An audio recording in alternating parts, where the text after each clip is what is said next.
पढ़ेंगे और जानने का प्रयास करेंगे गौतम बुद्ध के बारे में, ठीक है, और बौद्ध धर्म की शुरुआत कैसे हुई उसके बारे में।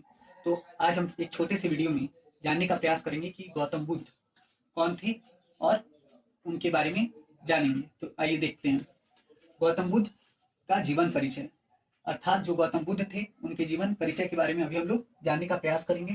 तो देखते हैं गौतम बुद्ध जो थे, जिनके बचपन का नाम था सिद्धार्थ और जिनका जन्म हुआ था 563 ईस्वी पूर्व में। जन्म स्थान उनका था लुम्बिनी, नेपाल, यानी नेपाल के लुम्बिनी नामक जगह में क्या हुआ था, उनका जन्म हुआ था। बचपन का नाम था सिद्धार्थ। उनका गोत्र जो था अभिधान गौतम था। गौतम बुद्ध का जो गोत्र था वो अभिधान गौतम था। उनके पिता का नाम सुबोधन था, जो कपिल वस्तु के शाक्य गण के प्रधान थे, यानी कि उनके पिता जो थे कपिल वस्तु के शाक्य गणों के क्या थे, प्रधान थे। उनकी माता का नाम माया देवी अथवा महामाया देवी था, जो कि कुलिय गणराज्य की कन्या थी, यानी कि उनके पिता जो थे शाक्य गण के प्रधान थे और उनकी माता माया देवी या महामाया देवी कुलिय गणराज्य की कन्या थी। उनका पालन पोषण, यानी कि जब उनका जन्म हुआ, सिद्धार्थ का जब जन्म हुआ 563 ईस्वी पूर्व में, तब जन्म के 7वें दिन ही उनकी माता की मृत्यु हो गई और माता के मर जाने के बाद, यानी महामाया देवी के मर जाने के बाद, स्वर्ग सिधार जाने के बाद उनका पालन पोषण उनकी मौसी प्रजापति गौतमी के द्वारा किया गया।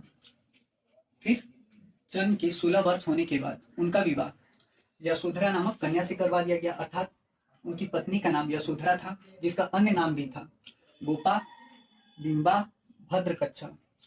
फिर कुछ वर्षों के बाद उनको एक पुत्र रत्न की प्राप्ति होती है, जिसका नाम था राहुल, यानी गौतम बुद्ध के पुत्र का नाम था राहुल। उनके घोड़े का नाम था कंथक।